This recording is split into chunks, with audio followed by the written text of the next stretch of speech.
Lewis Hamilton delivered an unexpected message to Ferrari ahead of the Bahrain Grand Prix. After 3 disappointing races that left the iconic Italian team struggling in 4th place with a massive 76-point deficit to leaders McLaren, Hamilton shocked everyone with his bold statement: "We don't need much to be fighting at the front." This declaration came as a surprise to fans and experts alike. With Ferrari's 2025 season beginning in disastrous fashion, most expected Hamilton to express frustration or concern. Instead, the 7-time world champion displayed remarkable confidence in the SF25's potential. What makes Hamilton so certain Ferrari can turn things around? Why is he convinced they're only minor adjustments away from competing for wins? Let's dive into Ferrari's struggles, Hamilton's surprising message, and what it reveals about the team's prospects moving forward. When Lewis Hamilton announced his blockbuster move to Ferrari, expectations soared. Many imagined a fairy tale ending to Hamilton's career, with the British driver claiming his record 8th championship with the sport's most storied team. Reality has proven much harsher. Ferrari's 2025 campaign began with a whimper in Australia, where they managed to collect just 5 points. Hamilton finished a disappointing 10th, while teammate Charles Leclerc took 8th.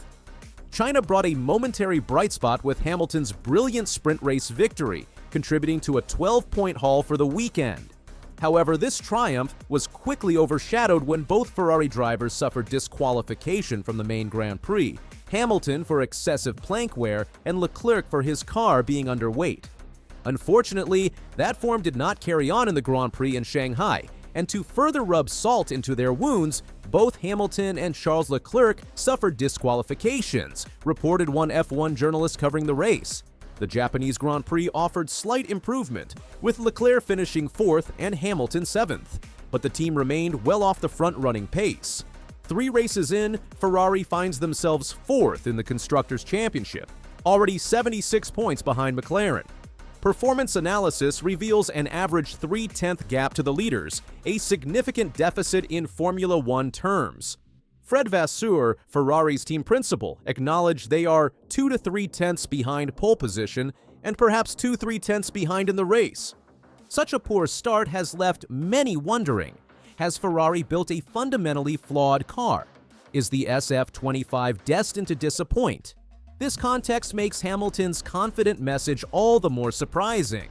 Ahead of the Bahrain Grand Prix, Hamilton delivered a statement that left the F1 world stunned. Hamilton said this during his pre-race interview: "We don't need much to be fighting at the front. With 4 teams more or less on the same level, every small gain counts. As always, we'll work as one team, pulling together all the data and pushing in the right direction. I can't wait to get in the car."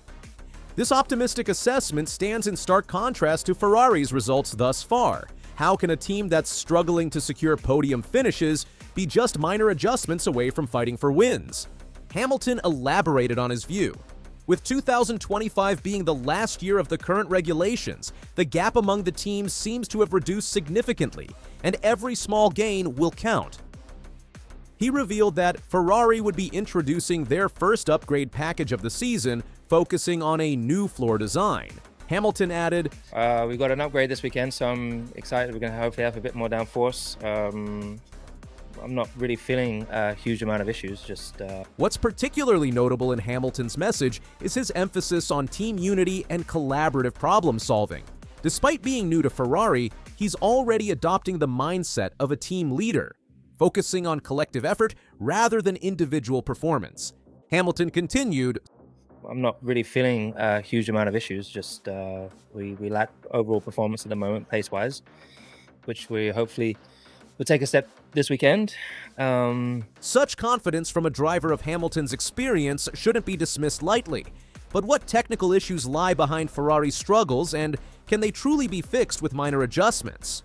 The primary issue plaguing the SF25 appears to revolve around ride height and floor performance. Hamilton's disqualification in China due to excessive plank wear provided a clear indication of the problem. Ferrari has been running the car too low to generate maximum downforce. For Japan, the team was forced to raise the ride height, sacrificing performance to comply with regulations. Hamilton confirmed this approach. "We are running higher than we would like."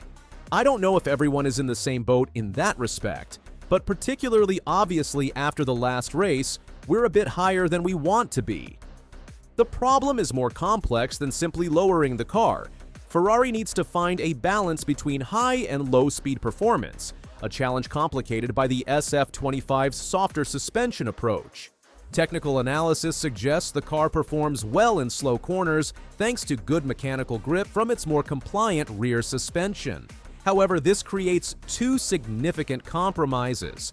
At higher speeds, the increased downforce makes the car squat down at the rear, causing it to bottom out and wear the plank excessively, raising the ride height to prevent bottoming sacrifices overall downforce, leaving the car fundamentally lacking performance across all speed ranges.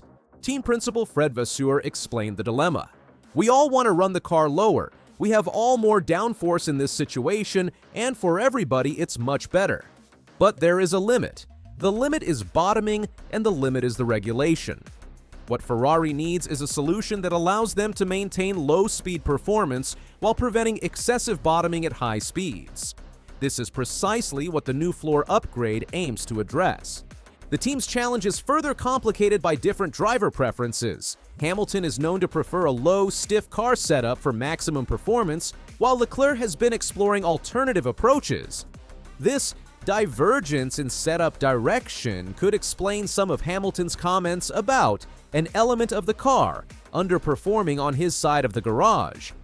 After the Japanese Grand Prix, Hamilton said, "We found something on the car that's been underperforming the last 3 races. I'm really hoping that when that's fixed, I'll start getting a bit better results. I'm losing just over a tenth a lap with this issue we have." He also made an intriguing observation about his teammate's car. What was interesting is the improved balance that Charles had with the damage to his car in China. It was fascinating to see. These technical challenges might seem fundamental, but Hamilton's confidence suggests they can be addressed with targeted upgrades. The centerpiece of Ferrari's recovery plan is a new floor design debuting at the Bahrain Grand Prix. This upgrade is specifically targeted at addressing the ride height sensitivity issues that have hampered performance. "We've got an upgrade this weekend, so I'm excited we're going to hopefully have a bit more downforce," Hamilton confirmed to Sky Sports F1 ahead of the Bahrain weekend.